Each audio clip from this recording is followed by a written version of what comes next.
Golden lines के तमाम नाज़रीन को अस्सलाम वालेकुम। दोस्तों, आप सबको ये तो पता ही होगा कि कल 5 बजकर 10 मिनट पे एक खबर मिली जिसमें पाकिस्तान एविएशन आर्मी का एक हेलीकॉप्टर लापता हो गया, जो असल में कराची से बलूचिस्तान फ्लड रिलीफ फंड के लिए आ रहा था। इसमें मेजर जनरल सरफराज अली समेत 6 और ऑफिसर्स थे और ये आर्मी एविएशन का हेलीकॉप्टर पूरी तरह से लापता हो गया था। लेकिन अभी दर्दनाक खबर ये है कि उसका मलबा मिल गया है। DGISPR ने ये तस्दीक कर दी है कि उस हेलीकॉप्टर का मलबा मिल चुका है, जिसमें मेजर जनरल सरफराज अली समेत और कोर कमांडर क्वेटा समेत बाकी दीगर अफसरान की शहादत हो चुकी है। उसके लिए उन्होंने इन्ना लिल्लाहि व इन्ना इलैहि राजिऊन भी लिखा और उन्होंने मजीद मेजर जनरल सरफराज अली के समेत बाकी 6 दीगर अफसरान की फ़ोटोज़ भी दी और उनको सल्यूट भी पेश किया।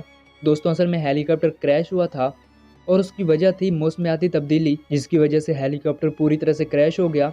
उसके बाद पुलिस और FA की टीम ने एक दिन की छानबीन के बाद उन्होंने हेलीकॉप्टर ढूंढ ही लिया। लेकिन अफसोसनाक बात यह थी कि जो लोग भी उस हेलीकॉप्टर में सवार थे, सब के सब शहीद हो चुके थे। तो दोस्तों, मेरी तरफ से उनको सल्यूट। आप उनके बारे में क्या कहना चाहेंगे, कमेंट सेक्शन में ज़रूर बताइएगा। अब मैं मिलूंगा आपसे अगली वीडियो में, लेकिन तब तक के लिए गुड बाय।